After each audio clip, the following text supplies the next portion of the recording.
میرے ساتھ بہت سارے لوگ نا تصویریں کھنچواتے ہیں، حالانکہ میں زیادہ قائل نہیں فوٹو کا، شاید آج تک میں نے ڈیمانڈ نہیں کی کہ میری فوٹو کھینچو، اور ہو سکتا ہے مطلب یہ کوئی کنفرم نہیں، لیکن میری دانش بینش میں ایسا نہیں کہ میں نے کبھی اپنے ہاتھ سے فوٹو بھی کھینچی ہو، مزاج نہیں، طبیعت نہیں، دلچسپی نہیں۔ لیکن میرے گاؤں کا ایک موچی ہے، جوتے گانٹتا ہے، اس شخص نے 4 بیٹیاں بیائی ہیں جوتے گانٹ کے، اور میرے ابا جی بتایا کرتے تھے کہ دنوں نا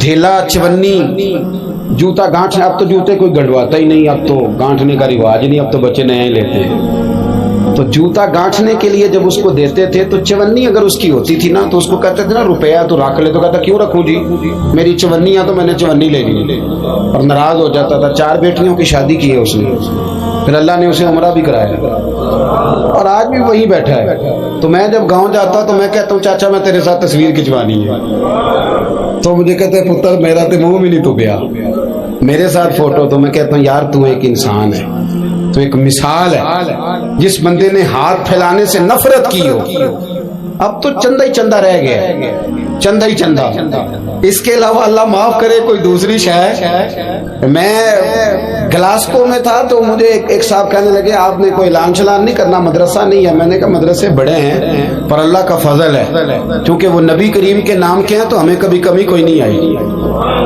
کبھی نہیں کمزوری آئی، رونے کا مزاج بھی نہیں، وہ چل رہا ہے مدرسہ۔ تو میں نے کہا آپ کیا سمجھتے ہیں جو یہاں آیا ہے وہ چندے لے نہیں آیا ہے؟ کیا مزاج آپ لوگوں نے بنا لیا، اس سے نکلیں۔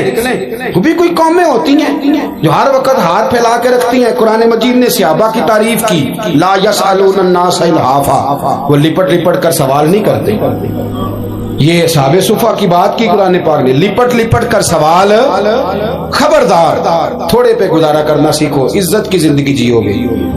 اور نوجوان بالخصوص یاد رکھیں، اگر وقار سے جینا ہے، سر اٹھا کے جینا ہے اور مطمئن زندگی گزارنی ہے تو پھر اس بات پہ راضی ہو جاؤ جو اللہ نے ہمیں عطا کیا ہے۔ پھر تیرا 5 مرلے کا مکان، اگر تو نے فراڈ کا مکان خریدا ہے نا 6 کنال کا، تو اس سے تیرا 5 مرلے کا وقار والا گھر بڑا شاندار۔ عزت کے ساتھ اگر جینا چاہتے ہو، حاتم تائی سے کسی نے کہا تھا کبھی تو نے اپنے سے بڑا سخی بھی دیکھا ہے؟ حاتم تائی کا نام ہے نا آج تک سخاوت میں، اپنے سے بڑا سخی بھی دیکھا ہے؟ اس نے کہا دیکھا ہے۔ کون سا؟ کہنے لگا میں نے ایک دفعہ اپنے سارے شہر کی دعوت پکائی تو میں چہرے پہ نقاب اوڑھ کے نکلا کہ پتہ کروں کوئی آدمی رہ تو نہیں گیا۔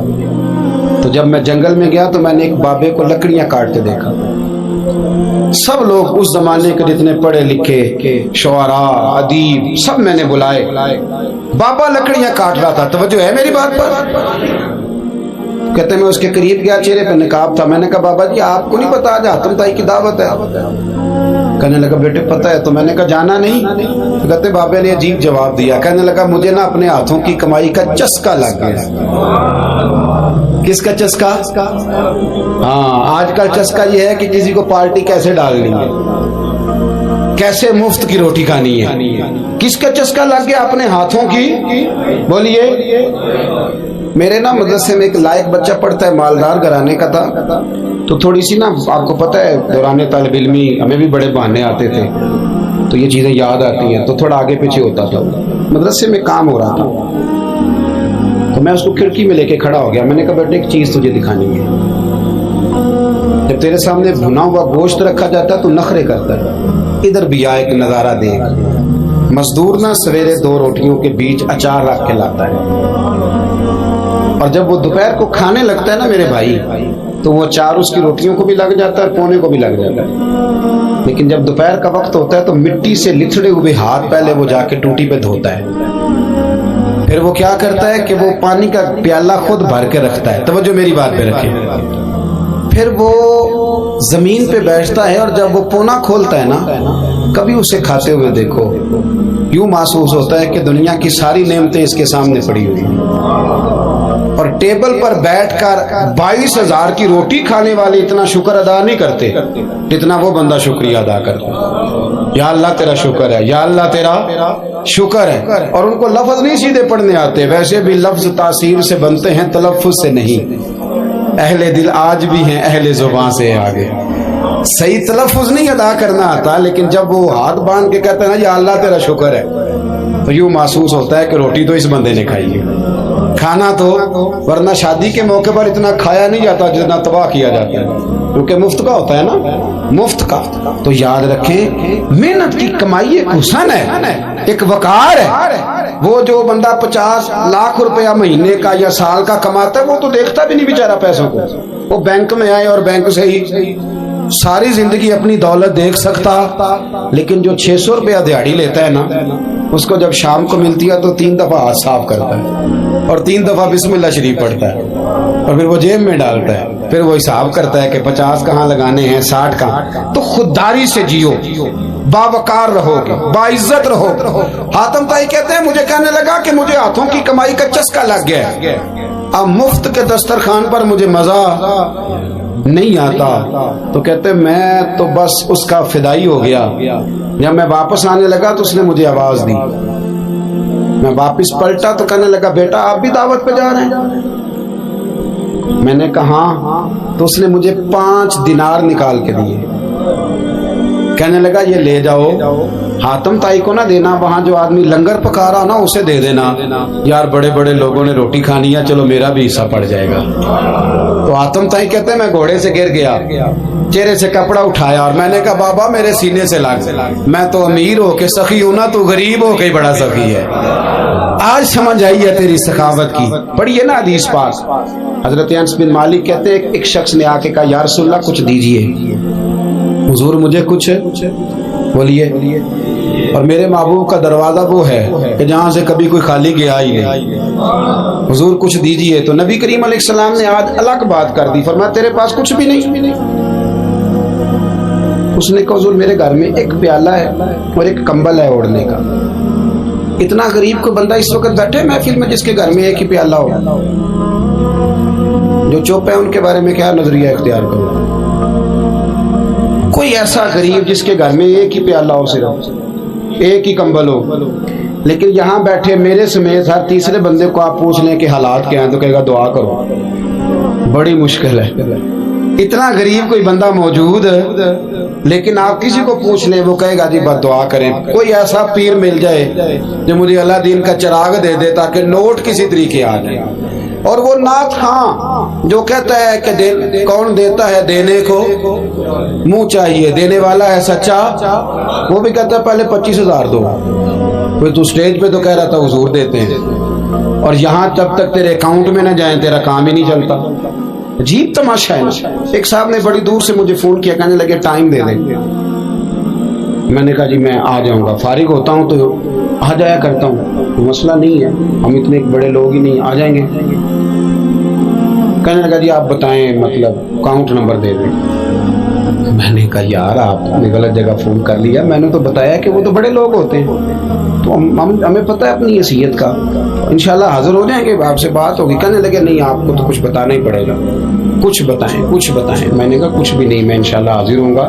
اللہ نے مجھے توفیق دی ہے، میں شام کو بڑی زبردست کھانا اپنے بچوں میں اچھا بیٹھ کے کھاتا ہوں. ایک گاڑی ہے جس پہ سفر کرتا ہوں، اگرچہ مکان میرا 2 کمروں کا ہے، پر کبھی اللہ تعالیٰ نے میرے دل میں یہ تمنا پیدا نہیں کی کہ کوئی بہت بڑا ہو تو گزارا صحیح ہو. میں بڑی اطمینان بخش زندگی گزارتا ہوں، تو میں آ جاؤں گا. کہنے لگے نہیں تہاڈی مہربانی کچھ دسو. میں کہا 3 کروڑ روپیہ دے چل. کتنا جی؟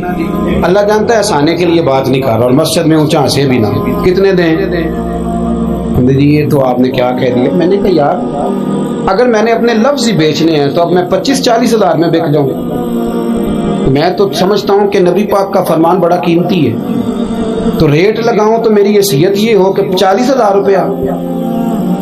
اگر میں نے بکنا ہی ہے تو کوئی ریٹ تو لوں نا.